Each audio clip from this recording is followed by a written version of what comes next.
everybody, hope you all are doing well. Today I'm back with one of the most interesting video. In this video tutorial guys, I'm going to show you how to add Wi-Fi to any old desktop PC or laptop that does not have built-in Wi-Fi feature. Okay, if your computer shows no Wi-Fi option, no network phone or Wi-Fi is missing, this video helps you to fix it instantly. Let's get started.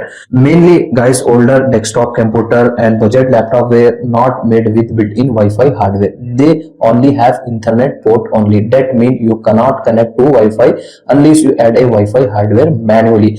The good news is this guys, you can enable Wi-Fi easily with a teeny device called USB Wi-Fi dongle. Okay, so as you can see guys, you need to purchase this type of USB dongle. I have purchased Zebronic USB 300 Wi-Fi. Okay, and you are good to go. This is a USB Wi-Fi adapter, actually small, affordable and work with any computer and laptop. It support wireless connectivity, so this work on Windows 7, Windows 8 and Windows 11 as well. So the setup is very easy and simple. Just need to connect this USB device on your USB port like this and you are good to go. Okay, so nothing you need to do and don't need to install any driver, so just connect it, and here in your laptop you can get the Wi-Fi connection option, as you can see guys. Okay, so I am using Windows 11, so if you are using any other version like Windows 7, 8 or 10 on that PCs and laptop, you can also use this device very smoothly.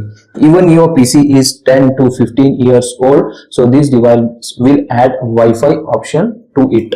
In case after connecting this adapter the Wi-Fi option is still missing, you can try this fixes as well. Okay, in your PC you need to open the device manager, and here you need to update your network adapters from here. Extend the network adapters from here. This right click on it and simply update it. As well, you need to update your PC. Go to your Windows settings, go to Windows update, click on check for update. If the update is available, just simply update your PC and disconnect your Wi-Fi dongle from your PC and laptop and connect it back. Now it will 100% show you the Wi-Fi connection on your old PC. Okay, and that's how you can add Wi-Fi to any old PC or laptop without spending too much money. A simple USB Wi-Fi adapter solves the problem instantly. If this tutorial helped you, make sure to like, share and subscribe for more tech videos. Thanks for watching. See you in the next one.